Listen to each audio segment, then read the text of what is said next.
Hello dear students, welcome back to organised knowledge channel. और आज की जो वीडियो है उसमें डिस्कस करेंगे बच्चों वर्कशीट नंबर 11 फॉर क्लास 7 सामाजिक विज्ञान की ये वर्कशीट है जो आपके लिए 27 अगस्त 2021 के लिए शेड्यूल की गई है। आज की जो वर्कशीट है बच्चों उसमें हम पढ़ेंगे दिल्ली सल्तनत का विस्तार गैरिसन शहर से साम्राज्य तक।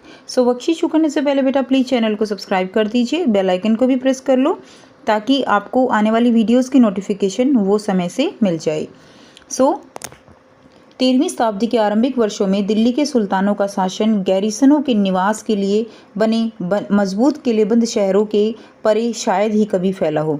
यहाँ पर क्या दिया गया है कि 13वीं शताब्दी के जो आरंभिक वर्ष थे उस समय तक दिल्ली के सुल्तानों का शासन यानी दिल्ली सल्तनत का विस्तार जो है वो न के बराबर था, बहुत ही कम था। उनका शासन गैरिसन जो थे वहीं तक जो है क्या था, फैला हुआ था। गैरिसन क्या होते हैं? गैरिसन रक्षक सैनिकों की टुकड़ियाँ, ठीक है, वो जहाँ पर रहती हैं जो सैनिकों की टुकड़ियाँ, वो गैरिसन जो है वो कहलाते हैं। क्लियर? तो देखिए जैसे ये मान लीजिए शहर है, यहाँ पर जो है छावनी बनी हुई है जहाँ पर रक्षक सैनिक रहते हैं, तो इनसे बने मजबूत जो किलेबंदी होती है, क्लियर, तो यहीं तक इनका साम्राज्य जो है वो फैला हुआ था। लेकिन उससे भीतर जो भीतरी प्रदेश हैं उनके ऊपर इनका कोई नियंत्रण नहीं था, इसलिए उन्हें आवश्यक सामग्री, रसद आदि के लिए व्यापार, कर या लूटमार पर ही निर्भर रहना पड़ता था। तो वो जो उनको आवश्यक सामग्री चाहिए थी वो या तो व्यापार करते थे या थोड़ा बहुत लगान वसूल करते थे या लूटमार करते थे, उसी के ऊपर वो निर्भर रहते थे। दिल्ली से सुदूर यानी दिल्ली से जो दूर है बंगाल और सिंध के गैरिसन शहरों का नियंत्रण बहुत ही कठिन था। अब दिल्ली से जो है बंगाल और सिंध के जो गैरिसन शहर थे वो बहुत दूर थे। बगावत, युद्ध, यहाँ तक कि खराब मौसम से भी उनके संपर्क के नाजुक सूत्र जो है वो छिन्न भिन्न हो जाते थे। तो यहाँ पर बगावत हो जाती कभी, तो युद्ध हो जाता वहाँ पर, या मौसम भी खराब होता तो भी उनके जो संपर्क के नाजुक सूत्र हैं यानी उनका संपर्क उनसे टूट जाता था।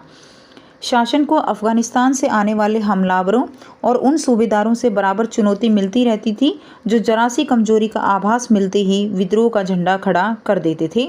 और इन चुनौतियों के चलते सल्तनत बड़ी मुश्किल से किसी तरह अपने आप को बचाए हुए थी।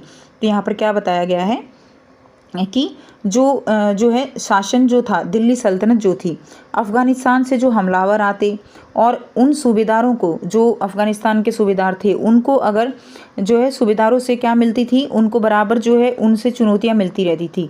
दिल्ली सल्तनत के सरदारों को, जो सूबेदार थे, उनको अफ़गानिस्तान के जो सूबेदार थे उनसे क्या मिलती थी, बराबर चुनौतियाँ मिलती थी, उनको चैलेंजेस मिलते थे, जो जरा सी कमजोरी का आभास मिलते ही क्या कर देते थे, उनके खिलाफ, दिल्ली सल्तनत के जो सूबेदार थे उनके खिलाफ जो है वो विद्रोह का झंडा खड़ा कर देते थे। तो इन सभी चुनौतियों के चलते सल्तनत जो है बड़ी मुश्किल से किसी तरह को अपने आप को बचाए हुए थी। तो हमने यहाँ तक देखा कि किस तरह से दिल्ली सल्तनत 13वीं शताब्दी के आरंभिक वर्षों में केवल नाम मात्र की थी। और अब हम आगे पढ़ेंगे कि कैसे धीरे धीरे दिल्ली सल्तनत का विस्तार होना शुरू हुआ। ठीक है, अब देखिए सल्तनत का संस्थापन कब हुआ? वो हुआ गयासुद्दीन बलबन के समय में। और इसका विस्तार जो है वो कब होना शुरू हुआ सल्तनत का, दिल्ली सल्तनत का? वो हुआ अलाउद्दीन खिलजी और मोहम्मद तुगलक के राज्यकाल में हुआ। यानी मोहम्मद तुगलक तक बहुत ज़्यादा नियंत्रण हो चुका था। इस विस्तार के अभियान के, ये जो विस्तार था इसके अभियान दो तरह के थे, यानी दो तरह से यहाँ पर अभियान चलाए गए। पहला था सल्तनत की भीतरी सीमा, दूसरा था सल्तनत की बाहरी सीमा।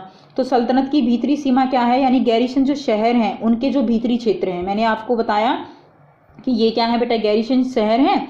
इन गैरिसन शहर के जो भीतरी क्षेत्र हैं यानी इसके आसपास के जो एरिया है या इसके अंदर का एरिया है, इसी को उन्होंने मजबूत स्थिति में लाने की सोची। और ये क्या है, ये बाहरी क्षेत्र हैं, इसके सीमाओं से परे के क्षेत्र।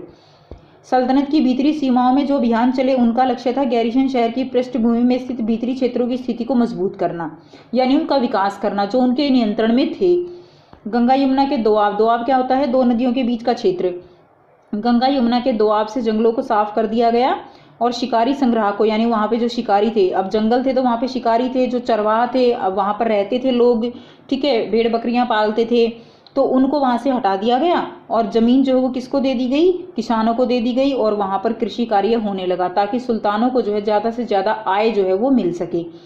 व्यापार मार्गों की सुरक्षा और क्षेत्रीय व्यापार की उन्नति के खातिर नए किले, गैरिसन शहर और शहर बसाए गए। तो और भी ज़्यादा क्षेत्रीय व्यापार जिससे बढ़े तो वहाँ पर नए किलों का निर्माण हुआ ताकि वो अपनी सीमाओं को सुरक्षित रख सकें। गैरिसन शहर बनाए गए और भी, ठीक है, दूसरी तरह के शहर भी बसाए गए।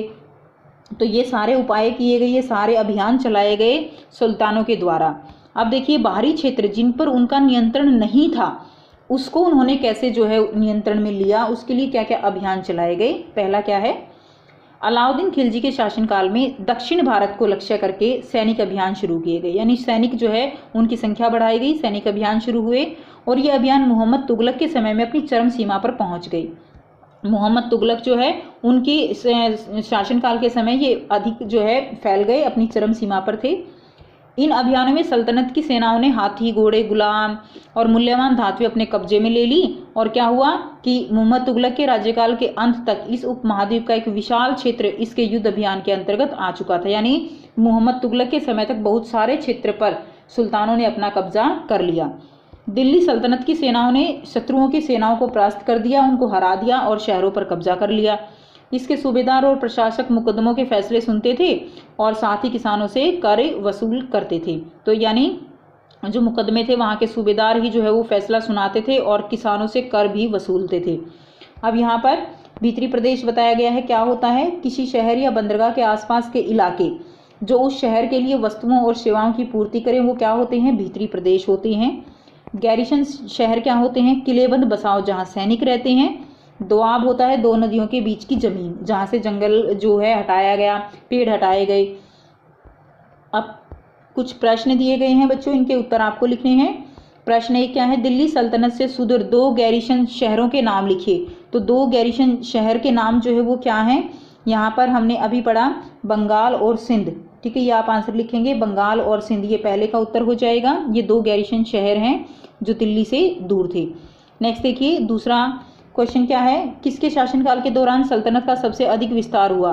तो हमने भी पढ़ा इसका विस्तार अलाउद्दीन खिलजी और मोहम्मद तुगलक के राज्यकाल में हुआ, तो ये दूसरे का उत्तर हो जाएगा। तीसरा क्वेश्चन देखिए, सल्तनत की भीतरी और बाहरी सीमा से आप क्या समझते हैं। तो आप लिखेंगे सल्तनत की भीतरी सीमा गैरिसन शहरों के भीतरी क्षेत्र, ये लिख देंगे नंबर 1। नंबर 2 में लिख देंगे सल्तनत की बाहरी सीमा गैरिसन शहरों के भीतरी क्षेत्रों से परे के क्षेत्र, तो ये तीसरे का उत्तर हो जाएगा आपका, ठीक है। नंबर 1 पॉइंट लिख के आप ये लिख दीजिए, नंबर 2 पॉइंट लिख के ये लिख दीजिए, ये तीसरे का उत्तर जो है आपका कंप्लीट हो जाएगा। बाहरी सीमा क्या होती है और भीतरी सीमा क्या होती है। तो ये थी बच्चों आपकी आज की वर्कशीट। आई होप बेटा आपको वर्कशीट क्लियर है। कोई भी प्रॉब्लम है आप कमेंट करके पूछ सकते हो। वीडियो अच्छी लगी तो लाइक शेयर जरूर कीजिए, चैनल को सब्सक्राइब कीजिए and thanks for watching. Have a nice day.